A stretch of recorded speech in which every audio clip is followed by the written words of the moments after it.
Assalamualaikum warahmatullahi wabarakatuh. Kami dari kelompok 2 ingin mempresentasikan tentang e-government. Anggota kelompok kami yaitu saya sendiri, Rika Ardiana Sari dengan NIM 2022-12013, Sally Rahmawati dengan NIM 2022-12027, Yulia Ningsih dengan NIM 2022-12028, Khalifatur Rosidah dengan NIM 2022-12029, Afni Faiza dengan NIM 2022-12032, Alia Akila Putri dengan NIM 2022-12033, dan Ristiana Amanda dengan NIM 2022-12136. Yang pertama yaitu pengertian e-government, yaitu upaya mengembangkan penyelenggaraan pemerintah berbasis elektronik, optimalisasi pemanfaatan teknologi informasi dan komunikasi, mendukung pelayanan pemerintah 24 jam sehari, 7 hari seminggu. Menurut beberapa ahli, Norris D. F. Fletcher, e-government adalah layanan dan pengiriman informasi elektronik yang diberikan oleh pemerintah 24 jam sehari, 7 hari seminggu.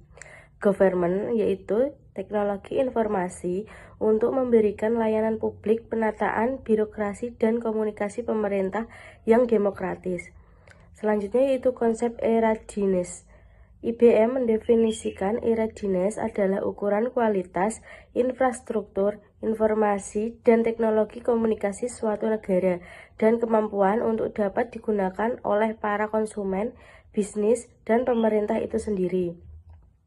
Komponen e-readiness Chowdhury 2003, connectivity yaitu apakah jaringan sudah tersedia secara luas dan dengan harga terjangkau. Information security yaitu apakah jaringan dan tempat penyimpanan data sudah bisa dipastikan aman. Human capital yaitu apakah sumber daya manusianya sudah mampu mengaplikasikan e-government. Selanjutnya akan disampaikan oleh teman saya. Yang kedua adalah tahap e-government. Tahap yang diperlukan dalam e-government ada 4. Yang pertama yaitu implementasi, adalah memperkenalkan kemunculannya kepada masyarakat. Yang kedua pengembangan, di mana situs pemerintahan bertambah dan informasi menjadi lebih dinamis. Yang ketiga interaktif, yaitu user bisa membayar layanan secara online. Yang keempat full elektronik, di mana e-government sudah terintegrasi di seluruh sektor pemerintah. Yang ketiga yaitu prinsip e-government. Prinsip yang harus dimiliki e-government ada 5. Yang pertama, membantu layanan terhadap masyarakat. Yang kedua, membuat pemerintahan dan layanan-layanan menjadi lebih mudah untuk diakses masyarakat. Yang ketiga, memberikan solusi terhadap isu-isu sosial. Yang keempat, menyediakan informasi yang bermanfaat bagi masyarakat. Dan yang kelima, penggunaan sumber daya pemerintah yang efektif dan efisien. Selanjutnya, tujuan implementasi e-government. Ada beberapa tujuan, yaitu yang pertama, meningkatkan mutu layanan publik melalui pemanfaatan teknologi IT dalam proses penyelenggaraan pemerintah. 2. Terbentuknya pemerintahan yang bersih, transparan, dan mampu menjawab tuntutan perubahan secara efektif. Yang ketiga, penerbitan organisasi, sistem manajemen, dan proses kerja pemerintah. 5. Sasaran pembangunan e-government. Yang pertama, pembentukan jaringan informasi dan transaksi pelayanan publik yang berkualitas dan terjangkau. Yang kedua, pembentukan hubungan interaktif dengan dunia usaha yang meningkatkan dan memperkuat kemampuan perekonomian menghadapi perubahan dan persaingan. Perdagangan internasional. Yang ketiga, pembentukan mekanisme komunikasi antar lembaga pemerintahan serta penyediaan fasilitas bagi partisipasi masyarakat dalam proses pemerintahan.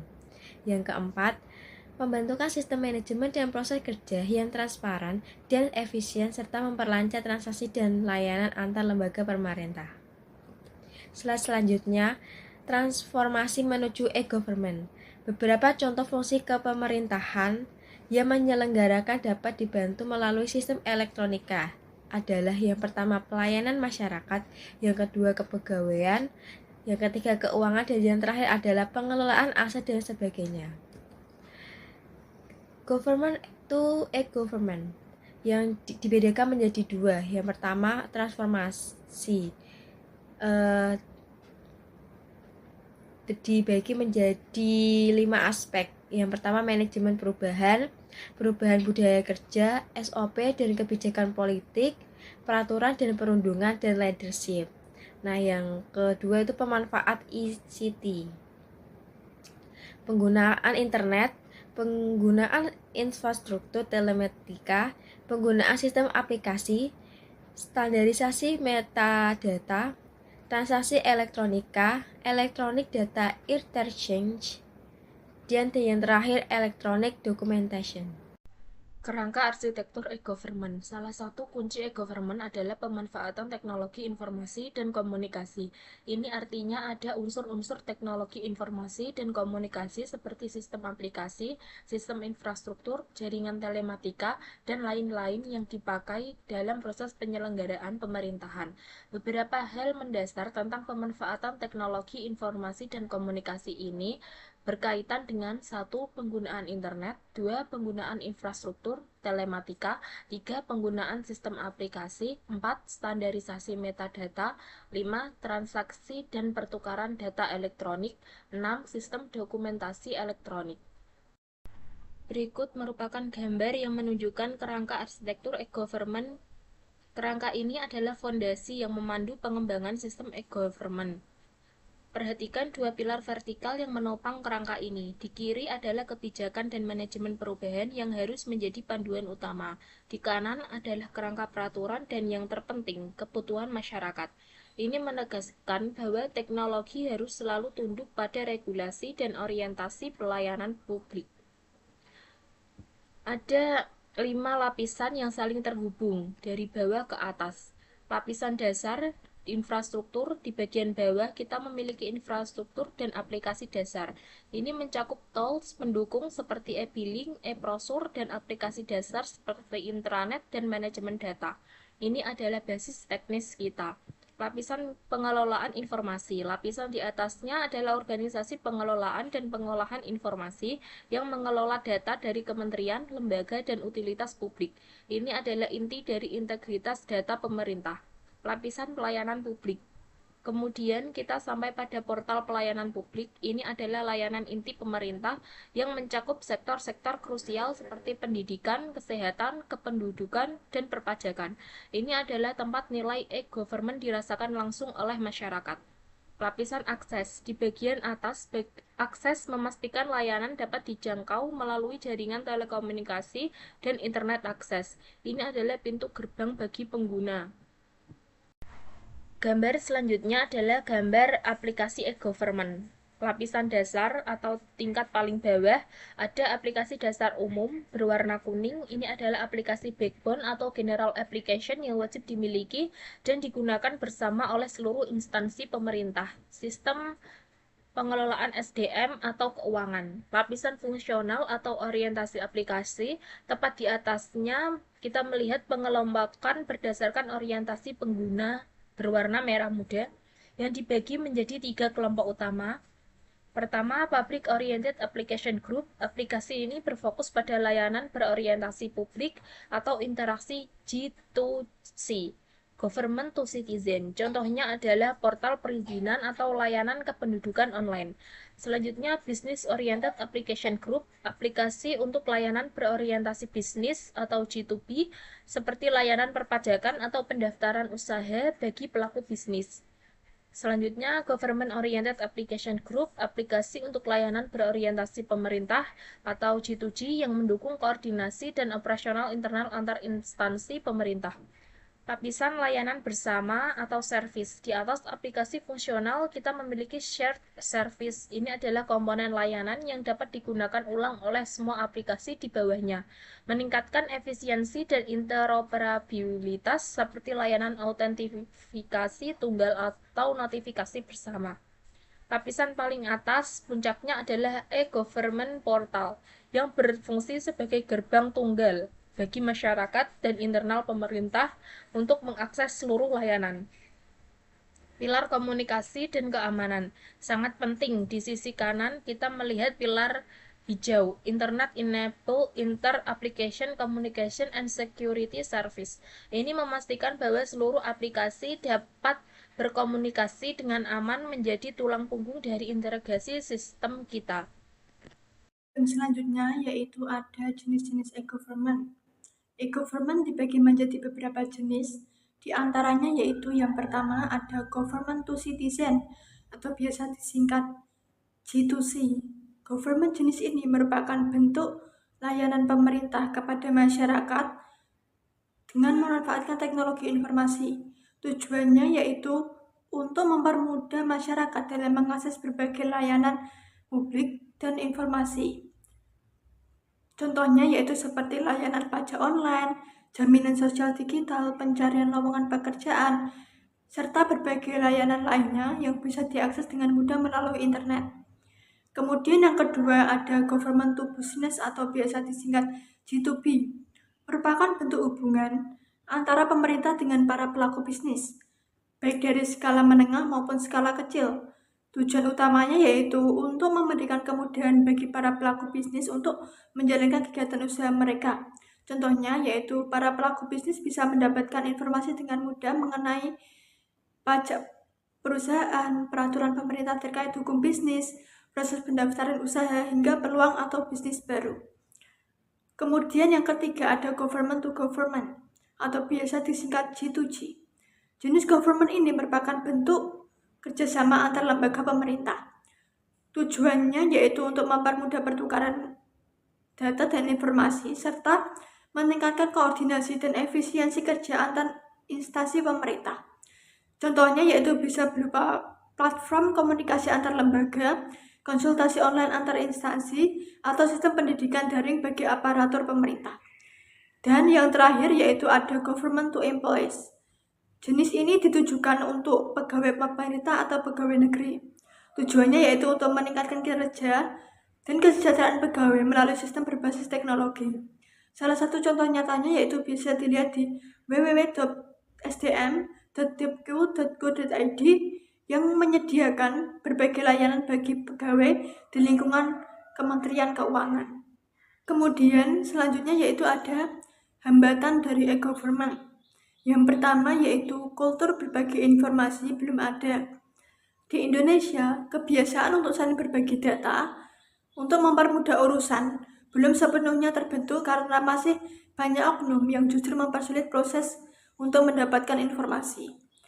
Kemudian yang kedua yaitu kebiasaan mendokumentasikan yang belum lazim. Banyak instansi pemerintah yang belum terbiasa mencatat dan menyimpan data kegiatan dengan baik. Padahal dokumentasi ini sangat penting untuk evaluasi, standarisasi, dan pengembangan sistem untuk kedepannya. Kemudian yang ketiga yaitu langkanya sumber daya manusia yang handal di bidang teknologi. Masih banyak instansi pemerintah yang kekurangan tenaga ahli atau IT. Akibatnya, pemerintah sering kesulitan dalam mengelola sistem digital secara optimal. Dan kondisi ini kadang dimanfaatkan oleh pihak tertentu dengan menawarkan solusi yang tidak tepat dan biayanya juga mahal. Kemudian hambatan yang keempat yaitu infrastruktur yang belum memadai dan masih mahal. Ada beberapa daerah di Indonesia yang bahkan belum memiliki jaringan internet, jaringan telepon, atau listrik yang belum stabil. Selain itu, biaya untuk membangun sistem infrastruktur ini juga masih tinggi. Sementara anggaran pemerintah juga terbatas untuk menyiapkan keperluan ini. Dan yang terakhir yaitu tempat akses informasi yang masih terbatas. Jika di luar negeri, masyarakat bisa mengakses informasi publik melalui fasilitas umum seperti perpustakaan atau pusat layanan masyarakat. Sedangkan di Indonesia, hal ini masih perlu dikembangkan, misalnya dengan menyediakan akses point di kantor pos, kantor pemerintahan, atau tempat umum lainnya. Baik, saya akan melanjutkan presentasinya. Yang selanjutnya ada strategi pengembangan e-government. Strategi pertama yaitu mengembangkan sistem pelayanan andal, terpercaya, serta terjangkau masyarakat luas. Strategi yang kedua, menata sistem dan proses kerja pemerintah dan pemerintah daerah otonom secara holistik. Strategi ketiga ada memanfaatkan teknologi informasi secara optimal. Strategi keempat, meningkatkan peran serta dunia usaha dan mengembangkan industri telekomunikasi dan teknologi informasi. Strategi kelima, mengembangkan kapasitas sumber daya manusia, dan strategi yang keenam yaitu melaksanakan pengembangan secara sistematik melalui tahapan yang realistik. Selanjutnya ada permasalahan e-governance di Indonesia. Yang pertama ada knowledge level. Knowledge level itu hanya beberapa pejabat pemerintahan yang mengerti apa itu e-governance. Yang kedua, organizational level, yaitu adanya sistem sentralisasi di pemerintahan membuat tidak bisa mendelegasikan kekuasaan pengembalian keputusan. Yang ketiga, financial level, yaitu terbatasnya dana untuk pengembangan e-governance dan pengembangan sistem berbasis proyek tidak dapat menjamin kelangsungan dari e-governance itu sendiri. Yang keempat ada legal level, yaitu infrastruktur hukum untuk mendukung e-governance belum sepenuhnya diterapkan.